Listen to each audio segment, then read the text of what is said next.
अऊज़ुबिल्लाहि मिनश्शैतानिर्रजीम बिस्मिल्लाहिर्रहमानिर्रहीम अल्लाहुम्मा सल्लि अला सय्यिदिना व मौलाना मुहम्मदिन व बारिक वसल्लिम या साहिबल जमाली व या सय्यिदल बशर मिन वजहिकल मुनीर लक़द नुव्विरल क़मर ला युमकिनु सनाउ कमा कान हक़्क़ुहु बअदस खुदा बुज़ुर्ग तू क़िस्सा मुख्तसर। मोहतरम नाज़रीन इकराम, अस्सलामु अलैकुम वरहमतुल्लाहि वबरकातुहू। मैं हूँ आपका मेज़बान हाफ़िज़ हामिद रज़ा और आप देख रहे हैं प्रोग्राम नूर हिदायत। नाज़रीन, जैसा कि आप जानते हैं, नूर हिदायत में हमारी मुलाकात उलमा इकराम से करवाते हैं, जिनसे हम करते हैं सवालात और जानने की कोशिश करते हैं दीन इस्लाम के हवाले से मालूमात। नाज़रीन का अल्लाह रब्बुल इज़्ज़त की पाक किताब, पाक कलाम, जिसे अल्लाह कलाम करता है और वो सरकार दो आलम सल्लल्लाहु अलैहि वसल्लम के क़ल्ब अथर पर नाजिल हुई। नाज़रीन, दुनिया की तमाम कुतुब एक तरफ, तमाम किताबें एक तरफ, कुरान मजीद का एक पेज भी मैं बहुत बड़ी बात कर रहा हूँ, एक हर्फ एक तरफ। अल्लाह ने कुरान मजीद व फ़ुरक़ान हमीद को बहुत बड़ा मकाम अता फ़रमाया।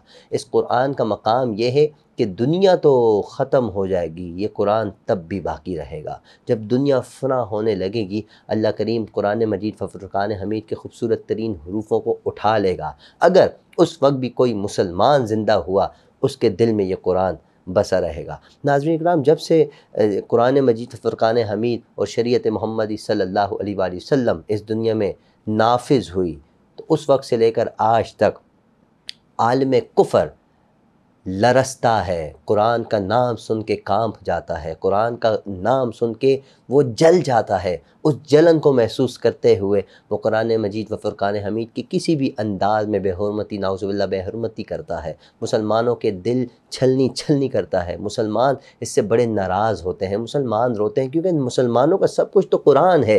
क्योंकि अल्लाह रब्बुल इज़्ज़त ने सारी दुनिया की हर शे कुरान मजीद के अंदर समा कर रख दी है। नाज़रीन, जो कुरान से मोहब्बत करता है, गोया वो अल्लाह से मोहब्बत करता है। जो कुरान से मोहब्बत करता है, वो साहिब कुरान सरकार दो आलम सल्लल्लाहु अलैहि वसल्लम से मोहब्बत करता है। जो कुरान से मोहब्बत नहीं करता, तो समझ लीजिए वो अल्लाह का भी नहीं है, साहिब कुरान का भी नहीं है, वो मुसलमान भी नहीं है। और मुसलमानों के दिल इस वक्त बहुत खून के आंसू रो रहे हैं। इसकी क्या वजह? इसकी वजह यह है, वक्त गुज़रता चला जा रहा है, कुरान मजीद व फ़ुरक़ान हमीद की बेहुरमती बढ़ती चली। जिसका दिल आता है, जब दिल आता है, वो कुरान की बेहुरमती करता है, और हम मुसलमान कुछ नहीं कर पाते। इसकी क्या वजह है, हम उलमा इकराम से जानेंगे। और कुरान को अल्लाह ने क्या मकाम अता फ़रमाया, ये भी उलमा इकराम से जानेंगे। और उसके साथ साथ ये भी जानेंगे, जो कुरान की बेहुरमती करता है, उसका अंजाम क्या है। ऐसे बहुत से वाक़यात हमारे सामने हैं, ऐसे बहुत सी स्टोरीज़ अगर हम खोलें, पढ़ें, तो हमें बहुत सी स्टोरीज़ मिलती हैं, बहुत से वाक़यात ऐसे मिलते हैं कि जिसने कुरान मजीद व फ़ुरक़ान हमीद की बेहुरमती की,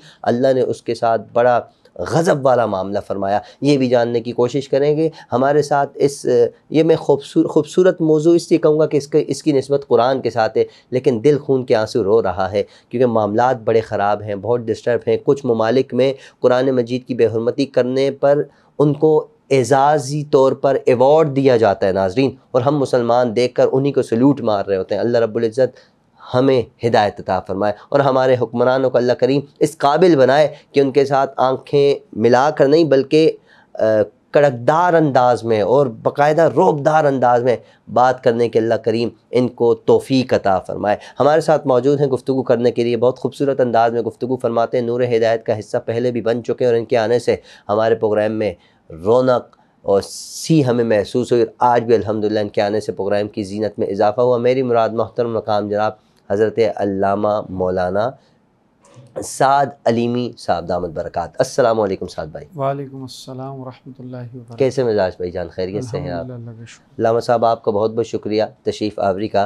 जैसा कि आपने देखा, मैंने अभी अर्ज़ किया, कुरान मजीद व फ़ुरक़ान हमीद की बेहुरमती, हर जगह एहतजाज तो हो रहा है, लेकिन मैं चाहूँगा, मुज़म्मत तो नाज़रीन इकराम सब कर रहे हैं, हम भी यहाँ बैठ कर मुज़म्मत कर रहे हैं, लेकिन सिर्फ मुज़म्मत, हाँ मुज़म्मत इसलिए ज़रूर करते हैं लामा साहब कि हम अपना हक़ अदा कर रहे हैं, लेकिन इस हक़ का क्या फ़ायदा कि बस मुज़म्मत करें, रात को सोएं, सुबह उठें, एक जगह और बेहुरमती हो रही हो। इस मुज़म्मत का तो फिर मेरे ख्याल से कोई फ़ायदा नहीं है। आप क्या फ़रमाते हैं? औज़ुबिल्लाहि मिनश्शैतानिर्रजीम बिस्मिल्लाहिर्रहमानिर्रहीम। आमिद भाई, बिल्कुल ऐसा ही है कि तमाम उम्मत मुस्लिमा इस वक्त बहुत ही एक दर्द की कैफियत में है। बिल्कुल, क्योंकि अमूमन हम बहुत सारी चीज़ें कहते हैं ना कि ये हमारी रेड लाइन है। तो मैं कहूँगा कुरान शरीफ हो गई, रसूलुल्लाह सल्लल्लाहु अलैहि वसल्लम की ज़ात हो गई, और जितने शायर इस्लाम है ये हमारी रेड लाइन है। बिल्कुल जी। जब भी कोई ये रेड लाइन क्रॉस करेगा तो हमारे जज्बात को भी तकलीफ़ पहुँचेगी, एहसासात को भी तकलीफ़ पहुँचेगी। मैं तो कहता हूँ ये ऐसा है जैसे हमारी जान पर हमला कर देना है। और रसूलुल्लाह सल्लल्लाहु अलैहि वसल्लम ने, अल्लाह फरमाते हैं कि और हदीस है कि अद्दीनु नसीहा, दीन मुखलिसी है। फरमाए लीमन किसके साथ होनी चाहिए? कहा लिल्लाही वली किताबिही वली रसूलिही, अल्लाह के साथ, अल्लाह की किताब के साथ, अल्लाह के रसूल के साथ मुखलिस होना है। अब मुखलिसी अल्लाह के साथ कैसी है? अल्लाह के साथ मुखलिसी ये है कि अल्लाह के साथ किसी को शरीक नहीं ठहराना। अब कुरान मजीद के साथ मुखलिसी क्या है? अव्वल तो कुरान मजीद के साथ मुखलिसी ये है कि कुरान शरीफ को कुरान का स्टेटस देना है जो कि उसका स्टेटस है। अब कुरान मजीद का स्टेटस क्या है? अल्लाह रब्बुल इज़्ज़त खुद फरमाते हैं कि हुदल लिल मुत्तकीन है, ये एक हिदायत की किताब है। और ये आज से नहीं, जब कुरान शरीफ को नाजिल किया गया तो उस वक्त के लोग भी जब कुरान शरीफ को सुना करते, उस वक्त के बड़े बड़े जो शौरा थे और जो अपने आप को इल्मुल कलाम के फ़नून से आरास्ता समझते थे, तो वो भी जब एक छोटी सी आयत जब खाने काबा पर लटकाई गई, इन्ना आतैनकल कौसर फसल्लि लिरब्बिका वनहर इन्न शानियका हुवल अबतर, तो वो ये देख कर फरमाते हैं हाज़ा शैउन अजीब, ये तो ऐसी चीज़ है। और बड़े बड़े शुअरा कहते थे ये तो ऐसी चीज़ है जिसके हवाले से, तो वो जब कुरान मजीद को सुनते, कुरान मजीद के अल्फाज को सुनते और इसके मानी में सोचो विचार करते, तो तब भी हैरत अंगेज़ कैफियत होती। और आज भी वो गम व गुस्सा है, क्योंकि ये चैलेंज आज से नहीं 14 सदियों से अल्लाह रब्बुल इज़्ज़त ने दिया हुआ है इसका रद्द बदल तो दिखाओ, ऐसी किताब है तो दिखाओ, ऐसे अल्फाज। तो अब गम व गुस्सा निकालना है, उसका रद्द बदल आप अल्टरनेटिव तो दे नहीं सकते, तो उसको जलाकर उसकी बेरुमती करके तो वो लोग इस चीज़ को गम व गुस्सा निकालते हैं। लेकिन ये कोई आज का वाक़या नहीं है जो हम कहें कि आज स्वीडन में ऐसा हुआ है। फ्रांस हालिया हम देखें कि इससे पहले फ्रांस में हुआ, जिसके हवाले से हमारे अवाम ने फिर एहतजाज किया, लेकिन फ्रांस ने उसको, अच्छा एक दूसरा मामला है। देखिए आमिद भाई, बात यह है कि एक तो है इंसान इनफरादी तौर पर कोई बेरुमती करता है, एक ग्रो करता है, फिर एक नेशनल लेवल पर होती है। अब पहले हम सुनते थे किसी एक शख्स ने किसी गांव देहात में की, तो चले इसको छोटी चीज मान ली गई कि उसको इल्म नहीं होगा, पहले लोग इस तरह की फलसफे थे। लेकिन अब फ्रांस में होता है, फ्रांस में उसको नेशनल सिक्योरिटी दी जाती है। आज स्वीडन में जिस तरह अब ईद उल अज़हा के मौके पे जानबूझ के ऐसे मुकद्दस दिनों पर और सिक्योरिटी के सामने, और आज भी उसका जब स्वीडन का वजीर आजम कहता है कि it was legal but it was inappropriate, है तो लीगल लेकिन करना नहीं चाहिए था। इस तरह की चीजें जब वो, और नेशनल सिक्योरिटी और फिर रियासत उसको तस्लीम करने ऐसे बयान से तो उल्टा और ज्यादा मुसलमानों के जख्मों पर नमक कह रहे हैं इट इज लीगल, ये हो सकता है। देखें, मैं ये एक, आप ये जुमला याद रखें कि अब हमारे यहाँ आज देखें ना, अगर आप इंसल्ट करें एलजीबीटी की, आप एलजीबीटी के खिलाफ बोलें तो लोग कहेंगे ये होमोफोबिक है, भाई ये सही नहीं है। अगर आप जुडिज्म के इंसल्ट करें तो लोग कहेंगे एंटी सेमिस्टिक है, ये बंदा सही नहीं है। अगर आप स्किन कलर के ऊपर बात करें तो कहेंगे ये रेसिस्ट है। लेकिन आप इस्लाम के खिलाफ बोले, बोले फ्रीडम ऑफ स्पीच है, फ्रीडम ऑफ एक्सप्रेशन है। नहीं, मैं आज नौजवानों को बोलना चाहता हूं, ये ट्रेंड बना ले ट्विटर पर, जो इस्लाम के खिलाफ बोलता है ये फ्रीडम ऑफ स्पीच नहीं है बल्कि इस्लामोफोबिया है, ये इस्लामोफोबिक है, वो इस्लाम के खिलाफ बात कर रहे हैं। ये कौन सी बात हो गई? जब तुम्हारे उसके खिलाफ हो तो तुम रेसिस्ट हो जाओ, तुम एंटी सेमिस्टिक हो जाओ, लेकिन हमारी बात हो ये फ्रीडम ऑफ स्पीच, ये फ्रीडम ऑफ स्पीच नहीं है, बल्कि ये जानबूझकर एक इस्लाम के खिलाफ मुहिम चलाई जा रही है। और ये पता है, वो कहते हैं ना, इतनी मुश्किलें पड़ी कि आसान हो गई, कि वो इतने इस चीज को, वो कहते हैं ना कि इतना नॉर्मलाइज कर दिया जाए, बार बार ये चेक करना होता है क्या इनमें अभी मोहब्बत बाकी है। अभी मैं, जैसे आप और मैं, हमारा दिल दुख रहा है इस बात से, लेकिन आप अगर और यूथ से कभी डिस्कस करें, कहीं बैठे, तो कहेंगे यार कोई नई बात थोड़ी है, पहले भी होती रही है, अभी भी होती। इस चीज को इतना नॉर्मलाइज कर दिया, अब आगे कहीं गुस्ताखी हो तो लोग कहेंगे ये तो होता हुआ चला आ रहा है। एक इतना इसको नॉर्मलाइज करने की कोशिश की जा रही है। नहीं, इस चीज का रोकथाम होना चाहिए, इस चीज को रोकना चाहिए और इसकी शदीद तर मुजम्मत करनी चाहिए। अच्छा लामा साहब, जैसे आपने मुजम्मत का फरमाया, डेनमार्क का याद आता है, वहाँ भी गुस्ताखी हुई थी। फ्रांस का जैसे आपने फरमाया, अभी स्वीडन में हुई, और भी बहुत से, अमेरिका में बहुत मरतबा ऐसा हो चुका है, हालांकि वहाँ का कानून सख्त है। और उसके अलावा मुस्लिम ममालिक में भी ऐसा, पाकिस्तान में भी कुछ मकाम पर कुछ अरसा पहले ऐसा हुआ है। लेकिन उसके बाद हमें वो बंदा गुस्ताखी या बेहुरमती करने वाले का 1 महीना 15 दिन 20 दिन के लगभग का सिलसिला होता, उसके बाद खामोशी सन्नाटा। उस बंदे का पता ही नहीं, क्या पता वो बंदा किसी मुल्क का गवर्नर लग गया, क्या पता उस बंदे को क्या मकाम उन लोगों ने दे दिया। हम लोग एहतजाज करते हैं, अपने मुल्क में किया, अपने मुल्क में जलाओ घिराव किया, अगर किसी पुलिस वाले ने उनको रोका तो हम उन्हीं को मारने लग जाते हैं। तो क्या ये ज्यादती नहीं है? कुरान तो हमें इससे महफूज करता है। आप क्या फरमाते हैं? जी, जैसे मैं माजरत के साथ कत्ता कलामी ये सवाल इसलिए कर रहा हूँ, हाल ही में भी एहतजाज वाला सिलसिला है, उसमें मैंने भी आपके प्रोग्राम में गुफ्तगू की थी कि एहतजाज के आदाब क्या होने चाहिए, इसमें मुफस्सल गुफ्तगू हुई भी है आपके इसी प्लेटफॉर्म से। मैं सबसे पहले जो आपने एक बात की ना, मेरे पास पूरी एक लिस्ट है जिसको बोलना तो अभी इस प्रोग्राम के वो कहते हैं ना दामन में इतनी गुंजाइश नहीं है, लेकिन स्वीडन में 2005 में भी उसके सिटी गॉथेनबर्ग में हुआ है। म्यूजियम ऑफ वर्ल्ड कल्चर उनका अपना एक म्यूजियम है जिसके अंदर उन्होंने नाउज़ बिल्लाह मिन ज़ालिक रसूलुल्लाह सल्लल्लाहु अलैहि वसल्लम के खाके सबको आवेज़ा करके दिखाए थे। और 30 डेज इनका एक शो है जिसमें 2 मरतबा रसूलुल्लाह सल्लल्लाहु अलैहि वसल्लम नाउज़ बिल्लाह मिन ज़ालिक उनके खाके दिखाए गए।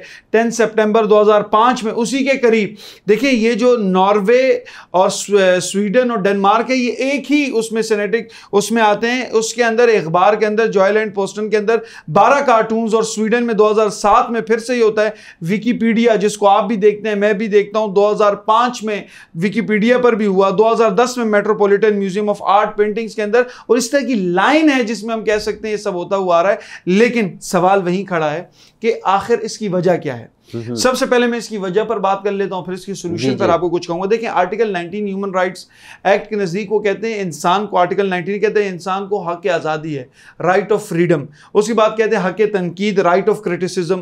फिर तीसरा वो कहते हैं कि इंसान के पास राइट ऑफ सेल्फ डिटर्मिनेशन है कि वो चुन सकता है। और फिर आखिरी कहते हैं आज़ादी इजहार राय, जिसको आप कहते हैं फ्रीडम ऑफ स्पीच राइट।